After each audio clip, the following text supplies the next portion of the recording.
ዛሬ አንድ ያልተለመደ ነገር ላደርግ ነው። ይሄውም እናንተ እንደምታውቁት እንግዲህ እኔ ቀንደኛ የክርስቲያኖ ሮናልዶ አድናቂ ነኝ። ታዲያ ዛሬ አንድ ያልተለመደ ነገር እናደርጋለን። ይሄውም ይህንንና እኔ ከፊሶን ሪል ስቴት ተረክቤ የምኖርበትን ባለ 3 መኝታ አፓርትመንትና እንዲሁም ስፔን ባርሴሎና የሚገኘውን የሊዮኔል አንድሬስ ሜሲን ሆቴል እናነጻጽራለን። ታዲያ ስናነጻጽር ግን የሊዮኔል ሜሲ ሆቴል ላይ አንዳንድ ችግር ካገኘን ቅጣት አለ። ይኸውም እነዚህ የምታዩዋቸው በሙሉ የክርስቲያኖ ሮናልዶ ፎቶግራፎች ናቸው። ታዲያ የሜሲን ሆቴል ስንጎበኝ ያልተመቸኝ ነገር ካለ ይህንን አስቀምጥበታለሁ ማለት ቅጣት ነው ሜሲ። ከ7 ሰዓት አድካሚ ከሆነ በረራ በኋላ አሁን ማድሪድ ኢንተርናሽናል ኤርፖርት ደርሻለሁ። አሁን ያለሁት ስፔን ማድሪድ ነው። 1 ሰዓት በረራ ይቀረኛል። ወዴት? ወደ ባርሴሎና። ባርሴሎና ከደረስን በኋላ ደግሞ ከባርሴሎና በኋላ ደግሞ 1 ሰዓት የመኪና መንገድ ይጠብቀኛል። የተከፈለው ተከፍሎ የሜሲን መጨረሻ እናየዋለን። እንግዲህ ለማንኛውም ጉዟችን ይቀጥላል። አሁን ወደ ባርሴሎና ከማድሪድ የ1 ሰዓት በረራ ይቀረኛል ማለት ነው። ወደዛ ነው የሚሄደው። አብራችሁን ቆዩ። ሜሲ መጣውልን። ከረዥም በረራ በኋላ የክርስቲያኖ ሮናልዶን ፎቶ የያዙ እነዚህ ክብ ክብ ነገሮችን ይዤ ወደ ሜሲ ሆቴል እየሄድኩ ነው ማለት ነው። እንግዲህ ሜሲ ሆቴል እንገባና ያልተመቸን ነገር ካለ እያንዳንዱ ነገር ላይ የክርስቲያኖ ሮናልዶን ፎቶ እንደ ቅጣት እናስቀምጣለን ማለት ነው። ከተመቸን ደግሞ ሬት እያደረግን እንሄዳለን ማለት ነው። አሁን ወደ ሜሲ ሆቴል እንሄድ። መጣው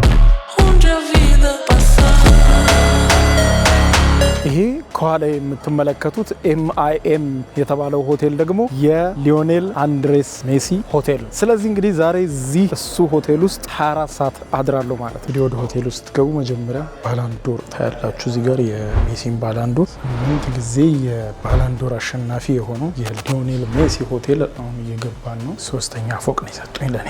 በነገራችን ላይ እዚሁ ሜሲ ሆቴል ውስጥ የባላንዶር ምግብም አለ። በባላንዶር ሽልማቱ ኢንስፓየር ሆኖ የሰሩት ማለት ነው። እሱንም ምግብ እንበላለን። ባላንዶር የሚባለው ምግብ እናየዋለን። ከአሰራሩ ጀምሮ የተወሰደው ከባላንዶር ሽልማት ነው። ሊፍቱን እንዴት አያችሁት? 3ኛ ፎቅ ነው። ሬት እያረጋችሁ ባላንዶር የሚባለው ምግብ ይሄ ነው ያየሁት። እንደዚህ ይቀርባል። ሰው ያደርጉታል። እንደ ኳስ ነው፣ የወርቅ ኳስ። ስለዚህ እናየዋለን። 3ኛ ፎቅ ነን እኛ። እንሂድ እንግዲህ ሜሲ ጋር ነን። አንካራ ሜሲ ነው የሚለው አንካራ ሜሲ 3ኛ ፎቅ 301 ይሄ ነው የኛ ሩም።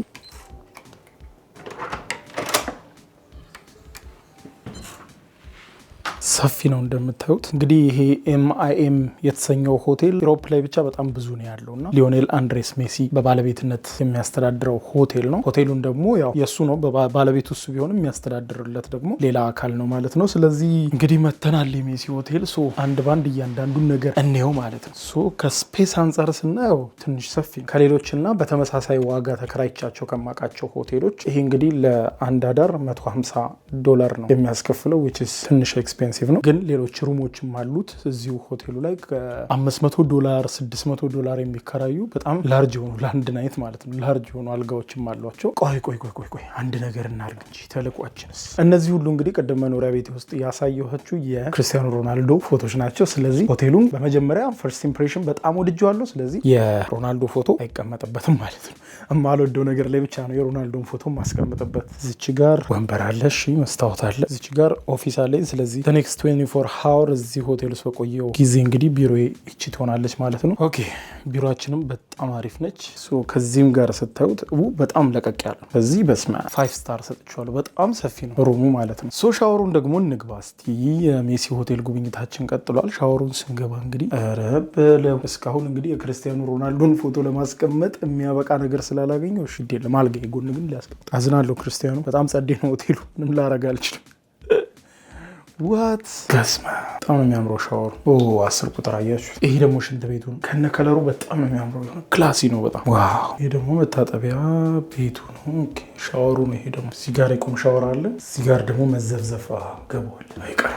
እቺን ነገር ወደድኳት። ኦኬ ይሄ ደግሞ ምን እንደሆነ አይነ ስውራን እንዲያነቡት ነው። ብሬል ታያላችሁ። እዚህ ላይ አሁን አይነ ስውራን እዚህ ላይ በብሬል ተጽፏል ምን እንደሆነ። አይ ቲንክ የጥርስ ብሩሽ ነው የሚሆነው። የጥርስ ብሩሽ ከነ ሳሙና ከሚኒ ሳሙና ጋር ሁሉንም እንክፈት ባዶ ነው። ኦኬ የጆሮ ማጽጃ ኪት ነው። እሺ እያንዳንዱ ማቴሪያል እንደምታዩት በብሬል ላያቸው ላይ ተጽፏል። ይኸውላችሁ ይሄም በብሬል ተጽፎበታል። ስለዚህ አይነ ስውራን ምን እንደሆነ ዳብሰው መለየት ይችላሉ ማለት ነውና ይሄን ነገር ወድጄዋለሁ። ምንድነው ይሄስ? አንድ የሚቀረን ነገር እቺንማ ይዣት ነው የሚሄደው።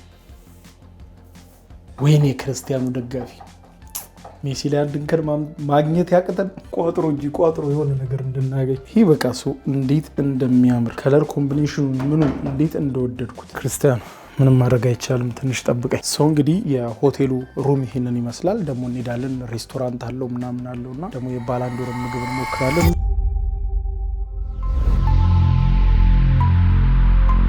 ይሄ ደግሞ እንደምታዩት እንግዲህ ኦፕን ኪችን ነው። ከኦፕን ኪችኑ ፊት ለፊት ደግሞ ቀጥታ እንደምታዩት ሳሎኑ ነው ማለት ነው። ለቀቅ ያለ በጣም ሰፋ ያለ ቦታ ነው ያለው። እንግዲህ መኖሪያ ቤት በጣም ወሳኝ ነገር ነው፣ የጥረትም ውጤት ነው ታውቃላችሁ። ስለዚህ ይህንን ጥሪት እንግዲህ ለፍቶ ደግሞ ለመዋል ደግሞ የት ነው የሚለው ወሳኝ ነው። ስለዚህ ፊሶን ሪል ስቴት ደግሞ እንዲያማሩ ቤቶችን ባለ 2 ባለ 3 መኝታዎችን አቅርቦላቸዋል። ኑ ጎረቤት እንሁን። መኝታ ክፍሎቼን ደግሞ ኑ ላሳያችሁ። ከዛ በፊት ግን ወደ ሜሲ ጋር ደግሞ ወደ ሜሲ ቪው ደግሞ እንምጣ። በሜሲ ሆቴል ውስጥ ደግሞ በያስኩት ሩም ወደፊት ለፊት የሚታየኝ ቪው ጋራ ጣራ ከዚያ ሆነ ፎቅ። ይሄ ብዙ ወርዛ ያሮግም አልወደድኩትም። ስለዚህ ሜሲ በቪው እንግዲህ አጋጣሚ እኔ ገጠመኝ ይሆናል፣ በሌላ ዳይሬክሽን ሜቢ ሊያምር ይችላል። ስለዚህ ተቀጣል። ቪው ደስ አይልም። ስለዚህ በቪው ላይ እንግዲህ የክርስቲያኑ ሮናልዶን ፎቶ አስቀምጠናል መስኮቱ ላይ፣ ምክንያቱም አልተመቸንም ቪው። ስለዚህ ፓኒሽመንት ነው። አሁን ደግሞ የኔን ቪው ላሳያችሁ። ይሄ እንግዲህ ፊሶን የመኖሪያ ቤቶች ባለ 3 መኝታ ቤቶችና ባለ 2 መኝታ ቤቶቹ ያላቸውን በሳሎናቸው በኩል ነው። እንደምታዩት ሳሎን ውስጥ ሂውጅ የሆነ ትልቅ ቪው አለው። መስታወታችሁን ስትገልጡ ሚኒ ባልከኒ ያለ። ወደ ውጭ ደግሞ እንውጣ። ይህ የምትመለከቱት እንግዲህ ባልከኒው ነው። ከሳሎኑ በኩል ከወጣችሁ በኋላ እንዲህ ያለ ቪው ታገኛላችሁ። እጅግ በጣም ነው የሚያምረው። አንዳንዴ እንግዲህ አየር ሳብሳብ ባልከኒ ላይ ወጥቶ ከዚህ ከስር የምትመለከቷቸው ደግሞ ፊሶን ሪል ስቴት እየሸጣቸው የሚገኙና እጁ ላይ በጣም ጥቂት ነው የሚገኙት ታውን ሃውሶችና ሌክዠሪ የመኖሪያ ቤቶች ናቸው። ታውን ሃውሶችና ሲንግል ሃውሶቹም አሁን ላይ በሽያጭ ላይ ናቸው። ፈጥናችሁ እዚህ ላይ በምታዩት ስልክ በመደወል ጎረቤት እንሆናለን ማለት ነው። ዋው! ወደ ሜሲ ጋር ደግሞ እንመለስ። አስባችሁታል ግን በጣም ትልቅ አቺቭመንት ነው። ላይክ በጣም ገናና ሆናችሁ በህልማችሁ በምትፈልጉት ነገር ገናና ሆናችሁ ትልልቅ ኢንቨስትመንት ላይ ገንዘባችሁ ውሎ ያንን እናንተ ኢንቨስት ያደረጋችሁትን ነገር ለመጎብኘት እንኳን ሰው ከረጅም ርቀት ሲመጣና ሲያይ በጣም የሚገርም ነው። የሚገርም አቺቭመንት ነው። ሜሲ ላይክ በፍጹም ለንጽጽር የማይቀርብ ማለት አሁን በሜሲና በሮናልዶ መካከል ያለውን ንጽጽር ብዙ ሰዎች ሲያዩት ሮናልዶ ይበልጣል፣ ሜሲ ይበልጣል። ሁለቱም ግን በየወያቸው የራሳቸው የሆነ ትልልቅ አቺቭመንት አላቸው። እኔ ክርስቲያኖ ሮናልዶን የምወድበት ከኳስም የተለየ ምክንያት አለኝና ይሄ በጣም ትልቅ አቺቭመንት ነው የሊዮኔል አንድሬስ ሜሲ። እንግዲህ ሊዮኔል አንድሬስ ሜሲ ከባርሴሎና እስከ ኢንተር ሚያሚ በደረሰ የእግር ኳስ ታሪኩ አጠቃላይ ከ800 በላይ ጎሎችን አስቆጥሯል። 8 የባላንዶር ሽልማቶችን አግኝቷል። ለሀገሩ አርጀንቲና ደግሞ እንዲሁ የዓለም ዋንጫን በማንሳት አርጀንቲናዎች እንግዲህ ድሮ ያጣጥሙት የነበረውን የእግር ኳስ ድል ዳግም እንዲያገኙት ያደረጋቸው ማለት ነው እና የሜሲም አድናቂዎች በጣም ብዙ ናቸው፣ ሚሊየንስ ናቸው። እኛ ደግሞ የክርስቲያኑ አድናቂዎች ደግሞ ሚሊየን ብቻ አይደለም ቢሊየንስ ነን። ኤኒዌይስ እንግዲህ ለ3 ክለቦች ተጫውቷል ሊዮኔል አንድሬስ ሜሲ። የመጀመሪያው ክለቡ ባርሴሎና ነው ከተማ ማለት ነው። ለባርሴሎና ነው መጀመሪያ ፕሮፌሽናል ክለብ ውስጥ ሲታቀፈ የገባው በ2005 ዓመተ ምህረት ማለት ነው። ከዛ በኋላ እንግዲህ በ2021 ባርሴሎናን ለቆ ደግሞ ወደ ፓሪስ ሴንት ጀርሜን ገብቷል ማለት ነው። ከፓሪስ ሴንት ጀርሜን ደግሞ በመቀጠል አሁን ላለበት የአሜሪካዊ ኢንተር ሚያሚ ነው የገባው ማለት ነው። ኢንተር ሚያሚ ውስጥ ሶፋር እስካሁን ይህን ቪዲዮ እስከሰራሁበት እንግዲህ ኢንተር ሚያሚ ውስጥ ነው እየተጫወተ የሚገኘው ማለት ነው። ቀላል አይደለም።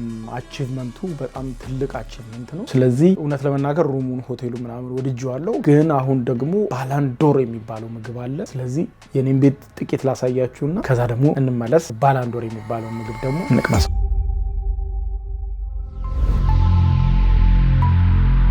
ወደ እኔ መኝታ ቤት ደግሞ እንምጣ። እንግዲህ ከፊሶን ሪል ስቴት የገዛሁት መኖሪያ ቤት ደግሞ እንደምታዩት ሰፊ የሆነ ኮሪደር አለው በመሃል። እንዲሁም በዚህ ኮሪደር ላይ ደግሞ መኝታ ቤቶቹና የጋራ ሻወር ቤቱ አለ። ማስተር ቤድሩሙን በቅድሚያ ላሳያችሁ። ማስተር ቤድሩም ውስጥ ስትገቡ እዚህ ጋር የራሱ የሆነ ሻወርና መጸዳጃ ቤት ያለው ሲሆን እዚህ ጋር ደግሞ ማስተር ቤድሩሙ ነው እንደምትመለከቱት ሰፊ የሆነ እዚህ ጋር ክሎዚታችሁ፣ በዚህ ጋር ደግሞ መስኮት አለ። ቪውም እጅግ በጣም የሚያምር የማስተር ቤድሩሙን መታጠቢያ ቤት ደግሞ ኑ ላሳያችሁ። እንደምትመለከቱት የማስተር ቤድሩሙ ራሱን የቻለ መጸዳጃ ቤትና ሻወር አለው። ሻወሩም እንደምታዩት ነው። እዚህ ጋር መጸዳጃ ቤቱ አለ። እዚህ ጋር ደግሞ የእጅ መታጠቢያ፣ ፂም መላጫ የመሳሰሉት። እንዲሁም በቀጥታ አልፋችሁ ስትመጡ ደግሞ እንደምታዩት ሰፊ የሆነ ኮሪደር አለ። በዚህ ኮሪደር ላይ ደግሞ የጋራ የሆነ ሌሎቹ መኝታ ቤቶች ሼር የሚያደርጉት መታጠቢያ ቤትና መጸዳጃ ቤት፣ እዚህ ጋርም ደግሞ የእጅ መታጠቢያ አለ እንደምታዩት። ቀሪዎቹን ደግሞ እዚሁ ላይ ያሉትን ሁለቱም ቤድሩሞች ላሳያችሁ። የሜሲስ እናይለት ነገር አይኖርም? እስኪ መጀመሪያ ሜሲ እንግዲህ ክርስቲያኖ ሮናልዶን ፎቶ ይዘን አሁን ደግሞ የባላንዶሩን ራት ልንበላ ነው ማለት ነው። ምንድን ነው ያለው እስቲ እናየዋለን። ኦኬ እንግዲህ ባላንዶር የሚባለው ዲዘርት ነው፣ ከምግብ በኋላ የሚመጣ ትልቅ በቸኮሌት የሚሰራ ነገር ነው። ስለዚህ ከባላንዶር በፊት ደግሞ የሜሲ ሜኖዎች አሉ። እዚህ ጋር እንደምታዩት ይሄ በሙሉ እዚህ ጋር እንደምታያቸው እነዚህ ሜኖዎች እንግዲህ የሜሲ ሜኑ ይባላሉ። እያንዳንዱ ፖርሽን ላይ የሜሲ ምግቦች አሉ። እዚህ ላይ እንደምታዩት ፓስታው ላይ የሜሲ ማካሮኒ የሚባል አለ። አሁን ይህንን ነው ልሞክረው ያሰብኩት ሜሲ ማካሮኒ። ያው ሜሲ ማካሮኒ ቀምሾ ካልጣፈጠኝ የሮናልዶን ፎቶ አስቀምጬበት ነው የሚሄደው። ስለዚህ እስካሁን እንግዲህ ማስቀመጥ አልቻሉም። ሁሉም ነገር ቆንጆ ነው እና ሜሲ ማካሮኒ ያዝዣለሁ። ሜሲ ማካሮኒ በልተን ሲጠናቀቅ ደግሞ ባሎንዶር ይመጣል ማለት ነው። ባሎንዶሩ እናየዋለን። ማንኛውም መቻቸው አብራችሁን ቆዩ። እንግዲህ እዚህ ሜሲ ሆቴል ውስጥ ያለው ሬስቶራንት ደግሞ ሂንቻ ነው የሚባለው። እንደምታዩት ሂንቻ የሚለው ቃል በተለይ ደግሞ በዚህ በደቡብ አሜሪካ ውስጥ በስፓኒሽ ቋንቋ ውስጥ የእግር ኳስ ደጋፊ እንደማለት ነው። ደጋፊ አድናቂ የሚለውን ይወክላል ማለት ነው። ሂንቻ ነው የሚባለው የሬስቶራንቱ። ስለዚህ አስተናጋጆቹ ምናምን እንዳለ 10 ቁጥር ነው የሚለብሱት ማሊያ ማለት ነው። ሂንቻ የሚል ቃል በየቦታው ተለጣጥፏል ምናምን። በጣም ነው ደስ የሚል። ስማማ 24 ሰዓት ሙሉ በረራ ላይ ነበርኩ። እንደዛ ነው ፊት ያባበጠው። ኤኒዌይስ በሜሲ ሂንቻ ወይም ደጋፊ በተባለው ሬስቶራንት ውስጥ ነው አሁን ደግሞ የምንገኘው። ሆቴል ሩሞችን አይተናል፣ ሪቪው አድርገናል፣ ከኔ ቤት ጋር አነጻጽረናል። እንዲሁም ደግሞ አሁን ሬስቶራንቱን እያየን እያነጻጸርን ነው። ገና እንሄዳለን። ሙዚየም ውስጥ ባላንዶሮቹን ምናምን ሪል ባላንዶሮቹን እናያለን ምናምን። ስለዚህ ስቴቱ ኦኬ መጥቷል። እንግዲህ እንደምታዩት ሜሲ የተባለው ማካሮኒ ይሄን ይመስላል። እስቲ የቀመስ ነው ደግሞ አስተያየት እንስጣለን። እኔ እንደ ትኩስ ምግብ የምጠላው ነገር ነው። ሬስቶራንቱ ባይዘው እኔ ስገባ ባዶ ነበር። አሁን ላይ ሞላ። ምንም መነጋገር ራሱ በሚያቀት ደረጃ።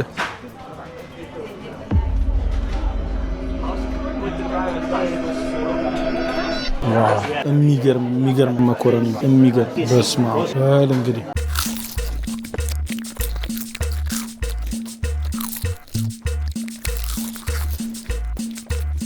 እራታችን ተጠናቀቀ። ሜሲ መኮረኒን በልተን ጨረሰን። አሁን የባላንዶር ሰዓት ነው። ዲዘርቱ ባላንዶር ነው ተብሏል። ስለዚህ እየጠበቅነው ነው። እንግዲህ ቸኮሌት ነው። ከዛ ኳሱን ሰብረን ነው የምንበላው መሰለኝ። ቪዲዮ ላይ ያየሁት እንደዛ ነው። ሪሴፕሽኑ የነገረኝ እንደዛ ነው። እና እስቲ አሁን ደግሞ ሜሲን ሞክሯለን። ባላንዶር አበጀ የለም እንዴ ምንድን ነው? በቃ አበጀ ወጣ ካለ በቃ አይሰሩም። ሰው ያስተናግዱ። ሜሲ ከሌለ በቃ ምንም አይሰራ። እያየ ነው አይደል? ሜሲ ሶፋር በጣም ምርጥ ነው ማለት 10 አውት ኦፍ 10 ሆቴሉ ማለት ነው። ለሩሙ 10 አውት ኦፍ 10። በቃ ቪው ብቻ ነው የሚደብረው። ለሱ የክርስቲያኖ ሮናልዶን ሰጥተናል። ከዛ ውጭ ያለው እስካሁን 10 አውት ኦፍ 10። ራቱም እንደዚህ። አሁን ደግሞ እስቲ ዲዘርቱን እንሞክረዋለን። ባላንዶር የተባለው እዛ ደግሞ ወደ ባርሴሎናው ሙዚየም ደግሞ እንሄዳለን። ባርሴሎና በጣም ለሜሲ ባለውለታው ነች። የተወለደባት ሀገሩ አርጀንቲና ውስጥ ያላገኘውን እድል ነው በስፔን ላይ ያገኘው እና በተለይ ደግሞ ባርሴሎና ውስጥ ዛሬ ያለው ማንነት የገነባውና ቀጥሎ ደግሞ የምናየው የሜሲ ሙዚየሙን ነው ማለት ነው። ስለዚህ ሙዚየሙን ገብተን እናያለን። የባርሴሎና እዛ ውስጥ ሜሲን የሚያስታውስ ምን ነገር አለ የሚለው ማለት ነው። አረ ባላንዶሩን አምጡት። ምንድነው ነገሩ? እንቅልፍ የመጣ እውነት ተቆራርጦ እንጂ ይቆያል። ግን በጣም ሞላ ሬስቶራንቱን ሙሉ።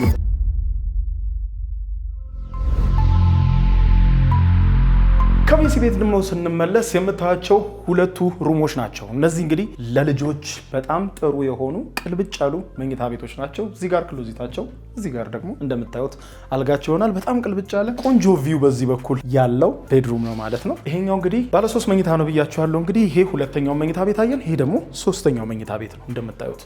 ሉክ ይሄም ለቀቅ ያለ የራሱ ቦታ ያለው አልጋ፣ ክሎዚት፣ ሁሉ ነገር ተሟላለት ነው እንደምታዩት። በዚህ ቆንጆ ቪው ያለው ነው እንደምታዩት። እንዴት አያችሁት?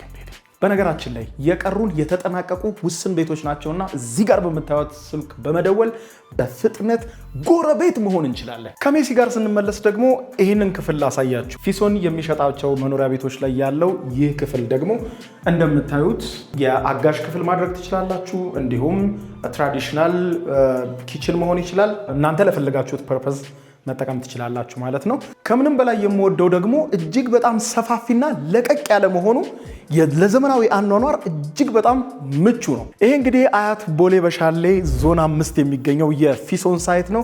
እንግዲህ በዚህ ሳይት ላይ የተጠናቀቁና ወዲያው መረከብ የሚችሏቸው ባለ 2 እና ባለ 3 መኝታ ባለ 141 እና ባለ 87 ካሬ ቤቶችን አቅርቧል። የኔ እንግዲህ ባለ 3 መኝታ ባለ 141 ካሬው ነው።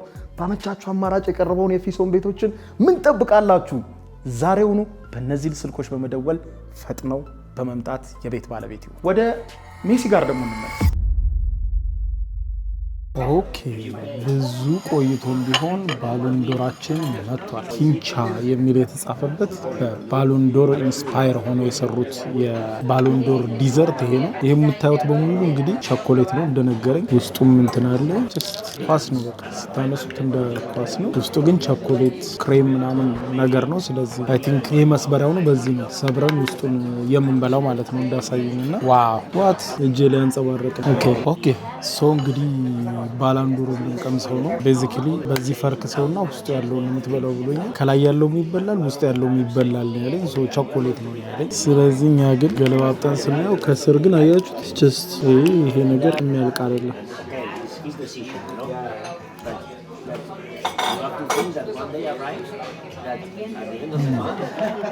ሲከፈት ውስጡ እንደዚህ ነው ሲሰበር።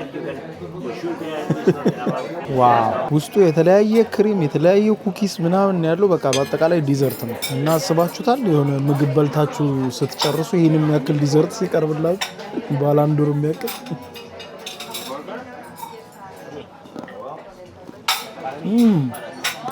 ነገር ይሄ ሲጣፍጥም የሚያስብል ነገር የለውም። ምክንያቱም ጀስት ክሬም ነው በቃ አይስክሬም እንደምትበሉ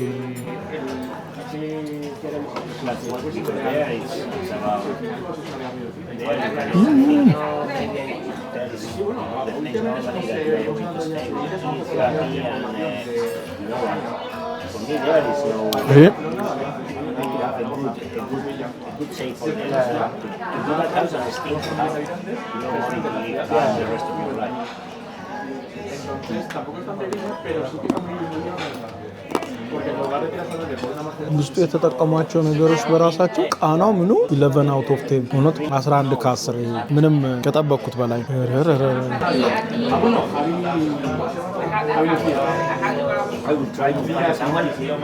በቀጣይ የክርስቲያኖ ሮናልዶን ሆቴል ደግሞ ሪቪው ስለምናረግ ከዚህ ቀደም የትውልድ መንደሩን አሳይቻቸው የለ ክርስቲያኖ ሮናልዶ የትውልድ መንደሩን ያደገበትን መጀመሪያ የተጫወተባትን ሜዳ ምናምን አሳይቻቸዋለሁ። ልክ እንደዛው አሁን ደግሞ የሜሲን ሆቴል አሳይቻቸዋለሁ። ሶ ኔክስት ደግሞ የሮናልዶን ሆቴል ደግሞ ሪቪው እናደርገዋለን።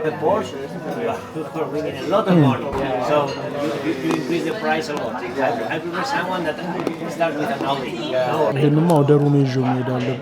ይሄ ቆዳው ራሱ በጣም ደስ የሚለው ይሄ ምግቡ ራሱ ባላንዶር ይገባል። የሜሲ አድናቂዎች መቅመስ አለባቸው።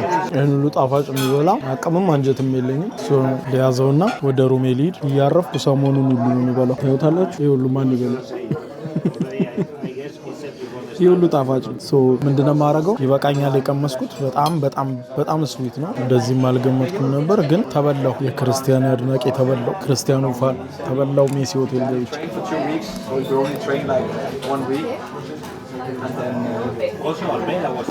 ወደ ሩሜ ልውሰደው። ኪንቻ ቸኮሌቴ በስተመጨረሻ እንደዚህ ከሷ በሚበልጥ ወረቀት ውስጥ ሆና መታለች ማለት ነው። ስለዚህ ጨርሰናል።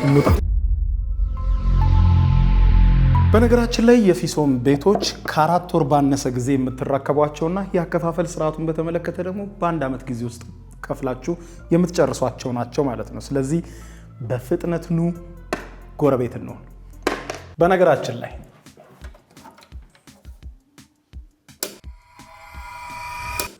ስትፈልጉ ብቻ ነው መብራት የምታጠፉት። ምክንያቱም ፊሶን በሚሸጣቸው መኖሪያ ቤቶች ላይ መጠባበቂያ ጄኔሬተር ስላለው መብራት መጥፋት የሚባል ነገር ፈጽሞ አያሳስብም። የውሃ መጥፋትም እንዲሁ በፊሶን ቤቶች ላይ አያሳስብም። ምክንያቱም 2 የራሱ የሆነ የከርሰ ምድር ጉድጓዶች ስላሉት ውሃ 24 ሰዓት አይቋረጥባችሁም። መጥፋት የሚባል ነገርም የለም። ስለዚህ መብራትና ውሃ በማያሳስብበት የፊሶን መኖሪያ ቤቶች ኑ አብረን እንኖር። ኦኬ የሜሲ እንግዲህ ቀጥሏል። አሁን ደግሞ ሜሲ ለመጀመሪያ ጊዜ ፕሮፌሽናል እግር ኳስ የጀመረበት የባርሴሎና ቡድን ላይ ደርሰናል ማለት ነው። ይሄ ከፊት ለፊት የማየው እንግዲህ የባርሴሎና ሚውዚየም ነው። ስለዚህ የባርሴሎና ሚውዚየም ውስጥ ገብተን ሜሲ ከባርሴሎና ጋር ያጣጣመውን ድል ደግሞ እናያለን ማለት ነው። ሜሲ የክርስቲያኑ ፎቶ ይዘን እየመጣንል ነው። እዚህ ጋር እንግዲህ የባርሴሎና አርማዎች ይሸጣሉ። ስካርፍ፣ ኮፍያ። እንዴት ነው ወደ ሙዚየሙ የምንገባው? ይሄ ነው ሙዚየሙ። ቲኬት አይ ቲንክ ውስጥ ነው ማለት ነው። ቲኬት እስኪ ደግሞ እዚህ በባርሴሎና ሙዚየም ውስጥ ሜሲ ምን ተቀምጦለታል? ከዚህ ቀደም እንደምታውቁት እንግዲህ የክርስቲያኖ ሮናልዶ የትውልድ መንደር ማዴራ ሄደን ፖርቹጋል፣ እሱ የተወለደበት ቦታ ላይ የመጀመሪያ ክለቡ የተጫወተበት ላይ እንዴት አድርገው መዓት ነገር እንዳስቀመጡ ባላንዶሩ ምኑ ሁሉም ነገር ተቀምጧል። ስለዚህ አሁን ደግሞ እዚህ የባርሴሎና ሙዚየም ውስጥ ደግሞ ምን አለ ባርሴሎና ውስጥ? ትኬት እንቁረጥ። ቴንክ ዩ አፕሪሺየት። እዚህ ጋር ደግሞ ፎቶ መነሻ አለ። ላይክ ራሳቸውና ሜሲ ምናምን እንደዚህ እንደ ሐውልት እየቆሙ የተነሱበት። እሱ ምንም አያደርግልንም። ኤኒዌይስ ሜሲ ምን ተቀምጦለታል? ዋናው ነገር በቃ ዋናው እዚህ ላይ ነው መነጋገር ያለብን ብሏል ሰውዬው። እዚህ ላይ ነው መነጋገር ያለብን እንዳል አይ ቲንክ በዚህ ጋር ነው የምንገባው። እዚህ ጋር ፎቶ ያነሱናል። አይ ቲንክ ፎቶ መነሳት አልፈልግም። ሃይ ታንክ ዩ አፕሪሺየት። ሜሲ የት ሄደ? ሜሲ ነው መነጋገር ያለብን እዚህ ላይ ብቻ። ይሄ ደግሞ ሃንስ ጋምፐር ይባላል። እንግዲህ በ1899 ዓመተ ምህረት ባርሴሎና ክለብን የመሰረተ ነው። በወቅቱ እዚህ ባርሴሎና ውስጥ የኖሩ የነበሩ ወጣቶችን በማሰባሰብ የእግር ኳስ ክለብ እንዲመሰርቱ፣ የእግር ኳስ ብቻ ሳይሆን ክሪኬት ምናምን የመሳሰሉት አንድ ላይ ነበር የተመሰረተው። ያው እግር ኳሱ ገን ወጣ። ስለዚህ ይህ ሰው እንግዲህ በሙዚየሙ ስትገቡ የመጀመሪያው በክብር የተቀመጠ ፎቶግራፉና ታሪኩን ታያላችሁ። እንደገና የእግር ኳስ ክለቡ መሰረት የመጀመሪያ ይጫወቱበት የነበረው ይሄ ግጭት መከላከያ ነው የሚባለው ምንድነው መጋጫቸው፣ እሺ ታኬታቸው ደግሞ መጫወቻቸው ምናምን ነበር። እንግዲህ ኦልሞስት 126 ዓመት ምናምን አልፎታል ይሄ ክለብና በጣም ግዙፍ ክለብ ነው። የመጀመሪያዎቹ ቡድኖችም እነዚህ ነበሩ። እዚህ ፎቶ ላይ እንደምታዩቸው ሁሉንም ነገር በታሪክ በእያንዳንዱ ነገር ሂስትሪውን ጠብቆ እዚህ ጋር ታዩታላችሁ። በእያንዳንዱ ሰዓት የተካሄደው የክለቡ ሂደት ማለት ነው። በ1930ዎቹ የነበሩ መጫወቻዎች እነዚህ ናቸው። የክለቡ ተመልከቱ፣ ኳሶች በአጠቃላይ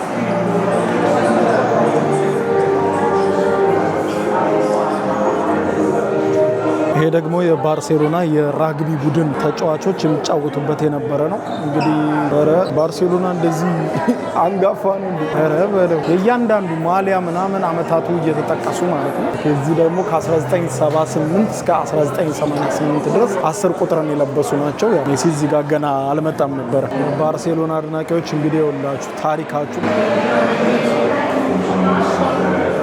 እዚህ ጋር ደግሞ የባርሴሎና የሴቶችም የወንዶችም እግር ኳስ ክለብን ማየት ትችላላችሁ። እስካሁን ሜሲን የሚያስታውስ ነገር አላገኘንም። እዚህ ጋር ደግሞ የተለያዩ ተጫዋቾችን ትመርጣላችሁ፣ ጎላቸውን ምናምን ማየት ትችላላችሁ። ሴት አለ ስክሪን ታዲያ ላይ እነዚህን እንጠብቅና ማየት አለብን። ዴፊኔትሊ ሙዚየሙ ከሮናልዶ ሙዚየም ይበልጣል። ግን የሮናልዶን ደግሞ ለየት የሚያደርገው ሮናልዶ ራሱ ሮናልዶ የከፈተው ሙዚየም ነው። ይሄ ደግሞ የክለቡ ሙዚየም ነው። ስለዚህ አይነጻጸሩ። እስካሁን ደግሞ ሜሲን የሚያስታውስ ነገር አላየሁም እዚህ ውስጥ። ጣራ ወገን እየተሳሰብን እኛም ልናይ ነው የመጣ ነው። እንዴት ነው ነገሩ? ልቀቁ እንጂ ወገኖች። ጭራሽ ሜሲ እዚህ ጋር ላሚን ያማር ነው ታውሽ። ላሚን ያማር እሺ፣ ጎሪስ ሜሲ አንካራ ሜሲ ብሎ ጎሪስ እንጂ አይቆጥሩትም እንዴ?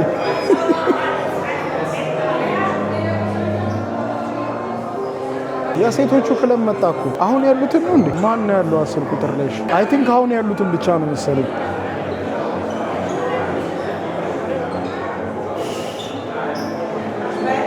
አሁን ያሉትን ብቻ ነው እያረጉ ያሉት። አይ ቲንክ ደግሞ ያማል ብቻ ነው። ወይስ ሊዮኔል ሜሲ? እሺ፣ እነዚህ ደግሞ የክለቡ ቤስት የተባሉ ሞመንቶች በፎቶ የተያዙ ናቸው። ማይ ፌቨራይት ሮናልዲኒሆ ጎቾ አልተጫወተም እንደ ሜሲ። በኤአይ እየሰራ ነበር እንዲ ዓለምን ሲሰክስ የነበረው ብድየት አለ። ኦኬ፣ እነዚህ ደግሞ ያነሳቸው ዋንጫዎች ናቸው።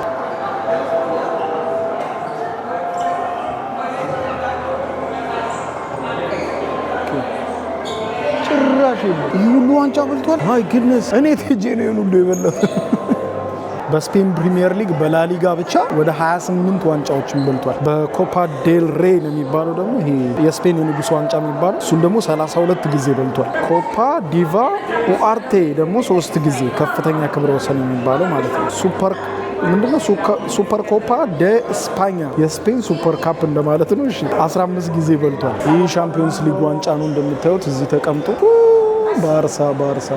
እነዚህ ደግሞ ማሊያዎች ናቸው በየጊዜው ስፖንሰር ካደረጓቸው ድርጅቶች አርማ ጋር ተደርጎ እዚህ ጋር እንደምታዩት በሼልፍ ተቀምጧል። ዋው ቢቸግረኝ ልጅቷን ጠየቅኳት አሰለ ሜሲ ምንም ቦታ የለም ወይ ስላት ይኸውልህ አለች። እንዳለ 8ቱም ባላንዶሮች እዚህ ነው ያሉት። የተሸለማቸው የወርቅ ማሊያዎች እዚህ ነው ያሉት። ይኸውና የሜሲ አድናቂዎች እንግዲህ የሚያጨናንቁት ሼልፍ ይሄ ነው እና 8 ባላንዶሮች ያው ሜሲ ለብቻው ነው ቦታ የተሰጠው ለብቻው ቦታ ተሰጥቶት ነው ጋር ሼልፉ 8 ባላንዶር 6 የወርቅ ጫማ አድናቂዎቹ እዚህ እየመጡ ፎቶ ይቀጨቀጫሉ ማለት ነው። እዚሽ ጋር ደግሞ ያገባቸው ጎሎች እየተፈራረቁ የሚታዩበት ቦታ ነው። በጣም ብዙ ሰዎች ናቸው እዚህ ጋር ሜሲ ጋር ለመነሳት እንደምታዩት ከክርስቲያኖ ሮናልዶ አይበልጥም ግን እያለን ለማንኛውም የሜሲ አድናቂዎች እዚህ ጋር ይነሳሉ። ሙሉ ሼልፉ እዚህ ጋር እንደምታዩት የሜሲ ኮርነር እዚህ ጋርም የሜሲ ፖስተር በትልቁ ይታያል ማሊያውን ይዞ።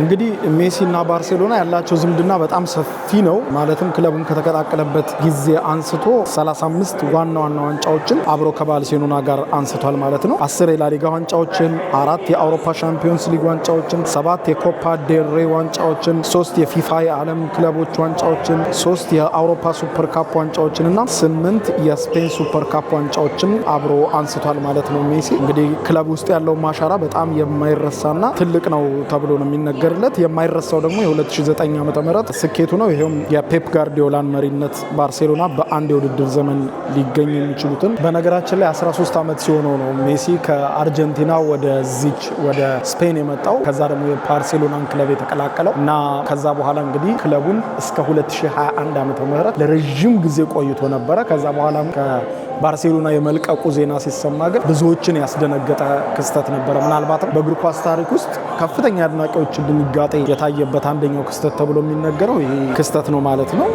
ያልተጠበቀው ስንብት በ2021 ዓመተ ምህረት ነው የተካሄደው። እንግዲህ ሊዮኔል ሜሲ ከልጅነቱ ጀምሮ ያደገበትን ክለብ መልቀቁ ነው አድናቂዎቹን እንዲያስደነግጥ የሆነው ማለት ነው። ለመልቀቁ ዋነኛ ምክንያት የነበረው ደግሞ የባርሴሎና የፋይናንስ ችግርና የላሊጋ የደሞዝ ገደብ ህግጋት ነው። ክለቡ የሜሲን ውል እንዳያድስ እንቅፋት የሆነበት ማለት ነው። ከዚያ በኋላ ስንብቱ በስሜታዊ ጋዜጣዊ መግለጫ የታጀበ ነበረ። ሜሲም በእንባ እያለቀሰ ክለቡን ተሰናብቷል። ይህ ሁሉ ታሪክ እንግዲህ እዚህ የክለቡ ሙዚየም ውስጥ የሚነገር ነው ማለት ነው።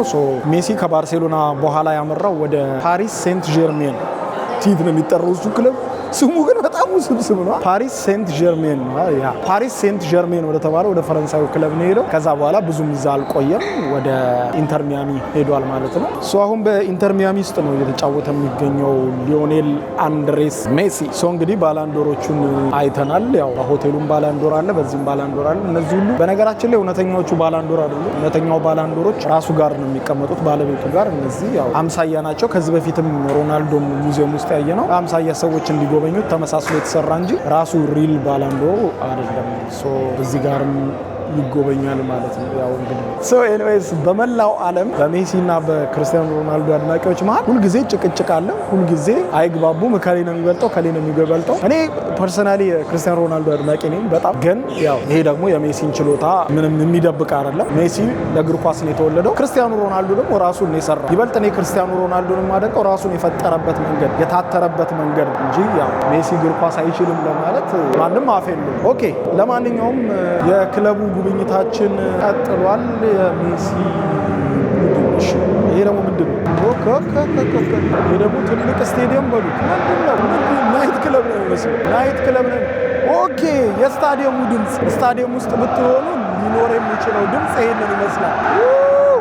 ስማ ስቴዲየም ውስጥ ብትሆኑ ልትሰሙት የምትችሉ ድምጽ ነው ይሄ ደግሞ እና ደስ ይላል። በየሰዓቱ ይከፈታል። አሁን ትንሽ ቆይቶ ደግሞ ይጀምራል። ወይስ ይሄ ምንም ማያደርግልን? ኦኬ ይሄ ባርሴሎና ስታዲየም ከላይ የሚዘጋ ሆኖ እንደ አዲስ አሁን እየታደሰ ነው ያለው ስታዲየሙ።